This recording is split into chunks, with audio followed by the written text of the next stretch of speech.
बेला में और छठ के दिन आप सब हिंदू के नाते यहाँ पर इकट्ठे हुए हैं, इसलिए सबको आज नवरात्र की और छठ की हार्दिक बधाई। स्वामी जी अभी बता रहे थे गाय के बारे में, तो भारतीय संस्कृति के 5 स्तंभ हैं जिस पर भारत की संस्कृति टिकी हुई है। एक है गाय, दूसरा है गंगा, तीसरा है गीता, चौथा है गायत्री और 5वां है गुरु। ये भारतीय संस्कृति के 5 स्तंभ हैं और उसी 5 स्तंभ पर भारत की संस्कृति टिकी हुई है, जिसके कारण दुनिया में भारत विश्व गुरु था। जब हम गायों के जगह पर काऊ रखना प्रारंभ कर दिए, तब हमारी संस्कृति पर कहीं न कहीं चोट आई।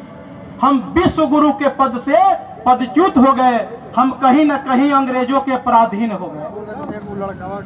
बंधुओं, हम इतिहास के पुस्तकों में बाकी वक्ताओं के मंच से हम सुनते हैं कि भारत इतने सालों तक गुलाम रहा। भारत एक दिन भी गुलाम नहीं रहा है, ये पहले हम लोग को याद रहना चाहिए। भारत 1000 वर्ष तक सतत संघर्ष किया है।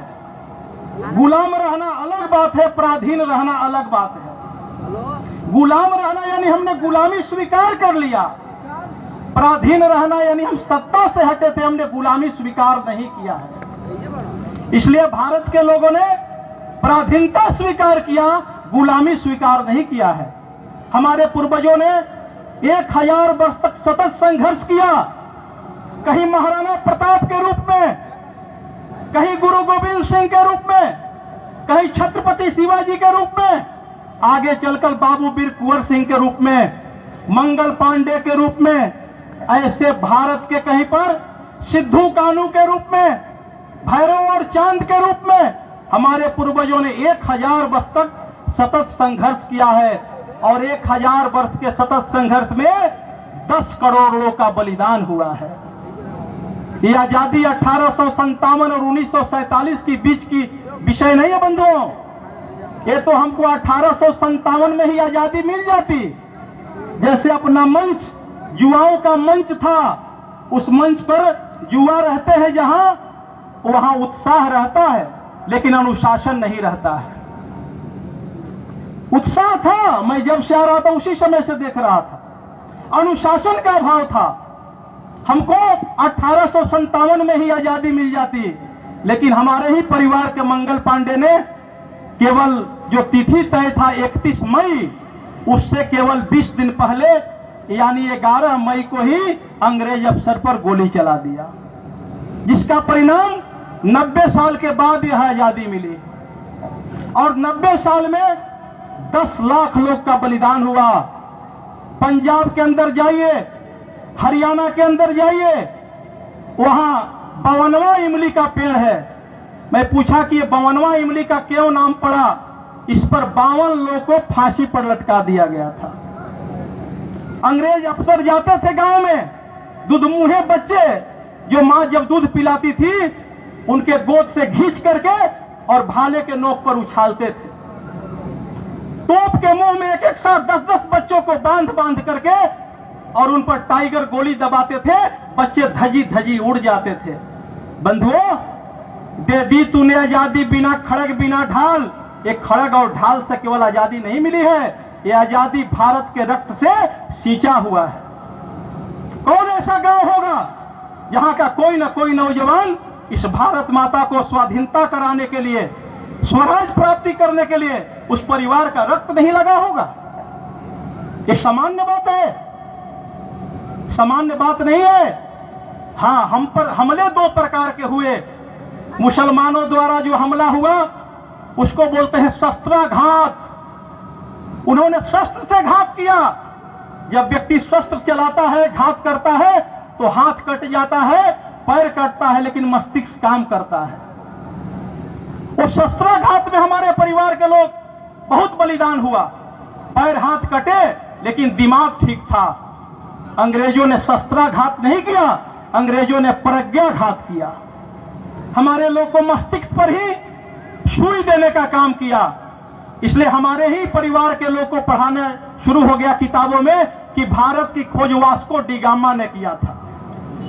अरे भारत कहीं भुलाया हुआ था क्या कि वास्को डी गामा भारत को खोज कर लिया? जब विश्व का ये प्राचीन देश है दुनिया का भारत, जब वास्को डी गामा के पूर्वजों का जन्म नहीं हुआ था, उस समय तो नालंदा में विश्वविद्यालय था जहां 10,000 विद्यार्थी पढ़ते थे। इसी बिहार में विक्रमशिला विश्वविद्यालय था, कहीं पर तक्षशिला विश्वविद्यालय, विश्व का प्रथम विश्वविद्यालय हमारे पूर्वजों ने दिया दुनिया को। दुनिया में के लोग जब अंक लिखना नहीं जानते थे, एक लिखना रहता था तो एक पाई खींचते थे, 2 लिखना रहता था 2 पाई खींचते थे, 5 लिखना था तो भी बनाते थे, 10 लिखना था तो एक्स लिखते थे।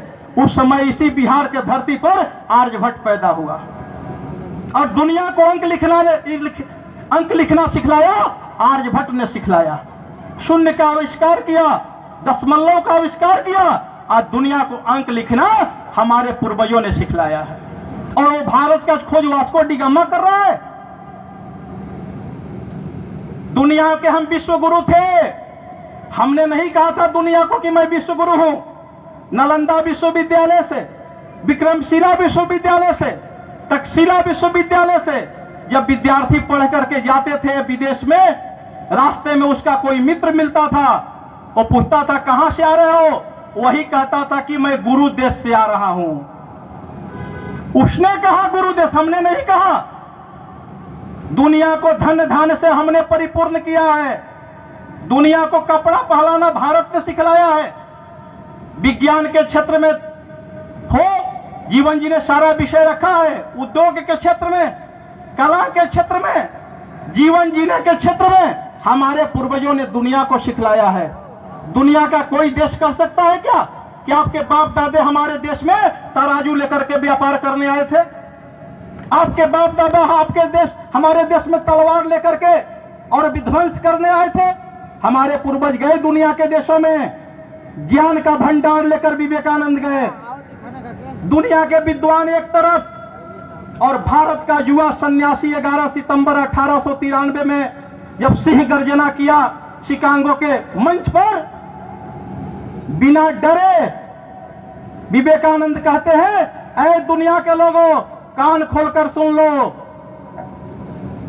भारत के संस्कृति के साथ, भारत के आचार व्यवहार के साथ अगर तुम अत्याचार करोगे, हमारी संस्कृति इतनी मजबूत है कि हम ताक देंगे तो बालू की दीवार की तरफ तुम भरभरा करके गिर सकते हो।